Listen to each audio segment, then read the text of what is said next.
In 1984, a scientist funded by UNICEF proved something extraordinary. Sunlight kills waterborne bacteria. Not some bacteria. 99.9% of them. A plastic bottle, direct sun, that's it. The World Health Organization confirmed this method works. They endorsed it. 40 years have passed. Almost nobody in the developed world has heard of it. Americans spend $1,000 to $3,000 a year on bottled water. The method you're about to learn costs 63 cents per person per year. The global water purification industry is worth $45.7 billion. Not one company in that industry will ever tell you this exists. By the end of this video, you will know exactly how to make biologically contaminated water safe to drink using a discarded soda bottle, direct sunlight, and nothing else. Step by step. The science, the limitations, the proof. Here's the part they never wanted on your radar. Welcome to the channel. If you're new here, this is where we dig up knowledge that somebody buried. Not opinions, not speculation. Verified, actionable survival intelligence backed by named institutions and published research. Every video on this channel exists because we believe practical knowledge should not be locked behind a price tag or buried under a marketing budget. If that matters to you, subscribe and stay informed. Let's go back to where this started and who started it. His name was Professor Aftem Akra. He worked at the American University of Beirut. In 1984, he published a paper through UNICEF documenting a method so simple it almost sounds like a mistake. He demonstrated that ultraviolet radiation from ordinary sunlight passed through clear water in a transparent container, destroyed the pathogens that cause waterborne illness. UNICEF published his findings. This was not a fringe journal. This was not a blog post. The United Nations Children's Fund put its name on this research and released it to the world. Then something happened. Or rather, nothing happened. For 7 years, the paper sat. No major institution picked it up. No government agency built a program around it. Millions of people continued dying from contaminated water every single year, while a published, UNICEF-backed solution collected dust. In 1991, a Swiss research institute called EWAG finally took notice. EWAG is not a small operation. It is one of the most respected aquatic research institutions on the planet, affiliated with the Swiss Federal Institute of Technology. They began rigorous testing. They ran field trials. They refined the protocol. They confirmed what Akra had published 7 years earlier. It worked. It worked consistently. It worked across geographic regions and climate zones. But the global rollout did not begin until 2001. Think about that timeline. 1984 to 2001, 17 years between a UNICEF-published breakthrough and the first organized effort to get it into the hands of people who needed it. 17 years during which waterborne disease remained one of the leading causes of death in the developing world. Institutional machinery does not move quickly for solutions that cost nothing. Hard, that's not speculation. That is what the timeline shows. The science was published, the institutions confirmed it. Now let's look at what the science actually says, because this is where it gets hard to argue with. Now, everything I'm covering today is the surface of the research we compile. If you want the full depth, the Channel Vault contains organized research files across dozens of categories. Water purification, food preservation, off-grid energy, medicinal plants with peer-reviewed backing, communication systems that work when infrastructure doesn't. No fluff, no filler, just verified intelligence you can act on. The link is in the description. But right now, let's get back to the science. Here's what happens inside that bottle at the molecular level. The method is called SODIS, solar water disinfection. And the mechanism operates on 2 tracks simultaneously. The first track is direct ultraviolet radiation, specifically UVA radiation in the 320 to 400 nanometer wavelength band. This is the portion of the solar spectrum that penetrates clear PET plastic and enters the water column. When UVA photons strike a bacterium or virus suspended in water, they damage the organism's DNA directly. The radiation causes lesions in the genetic material that prevent the pathogen from replicating.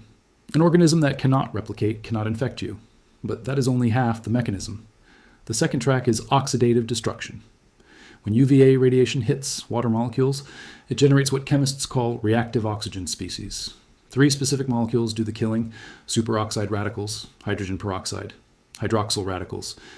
These molecules are extraordinarily aggressive oxidizers. They attack cell membranes from the outside. They penetrate the cell wall and destroy internal structures.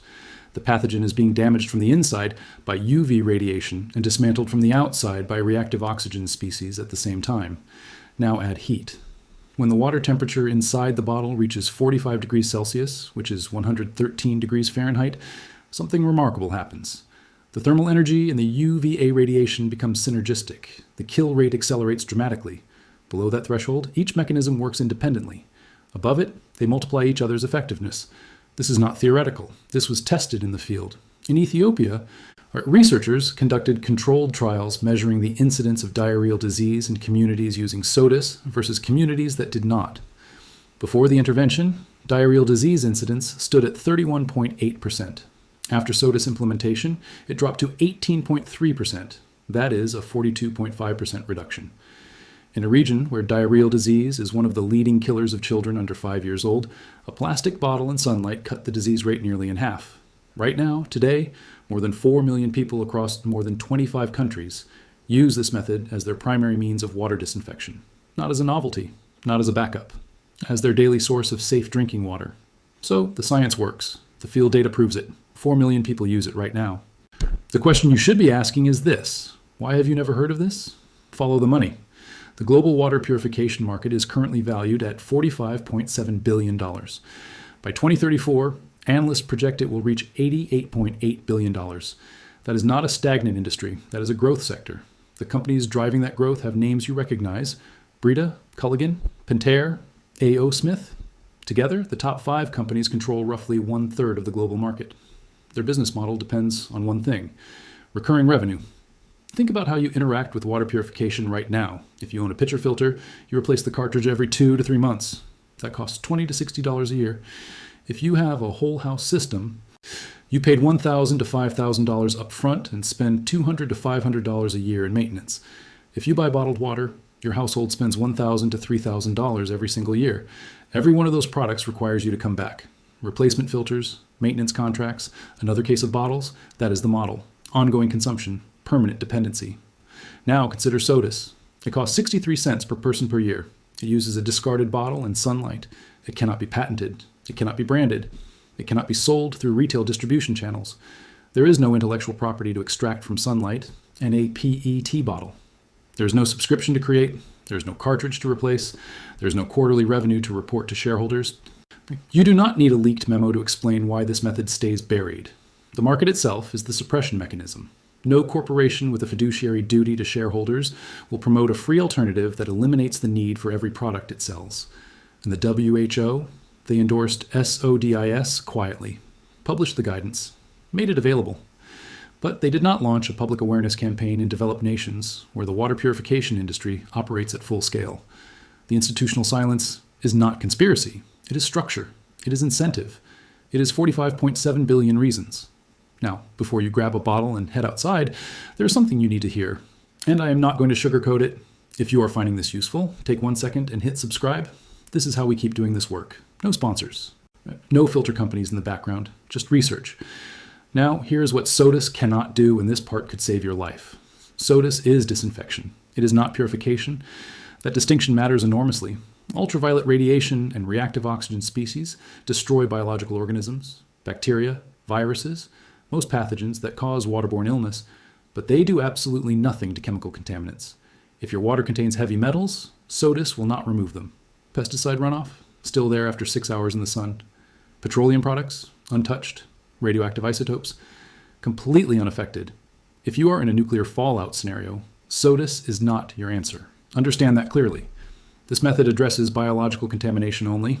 Weather dependence is real. You need direct sunlight for 6 hours minimum. Under heavy overcast, the required exposure extends to 48 hours. In regions with prolonged rainy seasons, reliability drops. Throughput is limited. Each bottle produces 1 to 2 liters per 6-hour cycle. For a family, you need multiple bottles running simultaneously. Certain protozoan cysts, particularly Cryptosporidium, show greater resistance and may require longer exposure times or higher temperatures. And PET bottles degrade over months of repeated UV exposure. They need periodic replacement. These are real limitations. Knowing them is what separates preparation from wishful thinking. Now that you know exactly what this can and cannot do, here is how to do it. Step 1. Find a clear PET plastic bottle. PET is marked with the number 1 recycling symbol on the bottom. Standard soda bottles work. Do not use PVC, polycarbonate, or colored bottles. PET transmits UVA radiation. Other plastics block it. Size matters. 1 to 2 liters maximum. Larger containers create a water column too thick for adequate UV penetration. Step 2. Inspect the bottle. It must be free of deep scratches. Surface damage scatters UV light and reduces effectiveness. If the bottle is heavily worn, replace it. Step 3. Assess your water source. SODIS requires water with low turbidity. The threshold is 30 nephelometric turbidity units. Here's a practical field test. Fill the bottle and try to read large print through it. If you can read the text, the turbidity is acceptable. If you cannot, you must pre-filter. Step 4. Pre-filter if necessary. Layer a clean cotton cloth, folded at least 4 times over the bottle opening. Pour water through slowly. This removes suspended sediment and brings turbidity below the threshold. Step 5. Fill the bottle 3/4 full. Cap it. Shake vigorously for 20 seconds. This oxygenates the water and increases the concentration of dissolved oxygen available for reactive oxygen species formation. Then fill completely and recap. Step 6. Place the bottle horizontally on a dark surface in direct sunlight. Horizontal placement matters. It maximizes the surface area exposed to UV radiation and creates the thinnest possible water column. A dark surface, a corrugated metal roof, a black plastic sheet absorbs heat and raises the water temperature toward that 45 degrees Celsius synergy threshold. Leave for a minimum of 6 hours in full sun. If skies are more than 50% overcast, leave for 48 hours. Step 7. Drink directly from the bottle. Do not pour the treated water into an untreated container. That reintroduces contamination immediately. If you need continuous supply, set up a rotation. Fill a new set of bottles every morning. By afternoon, yesterday's bottles are ready. Label them by day. This turns a single-use method into a sustainable daily system. Step back for a moment and think about what you just learned. A scientist published this in 1984. UNICEF put its name on it. The world's leading aquatic research institute spent a decade confirming it. The WHO endorsed it. 4 million people across 25 countries use it every single day. And the odds are that today is the first time you have ever heard of it. Now think about what happens when the grid goes down. Municipal treatment plants stop. Bottled water disappears from shelves in 72 hours. Commercial filters become finite consumables with no resupply chain. SODIS survives all of that. It requires no electricity, no replacement parts, no supply chain, no subscription, just a bottle in the sun. It costs 63 cents per person per year. The industry that would prefer you never learn this is worth $45.7 billion. You now know something most people do not. And it costs you nothing to act on it. Share this video with one person who needs to hear it. That is how buried knowledge stops being buried. Next week, we go deeper into the vault. I will see you there.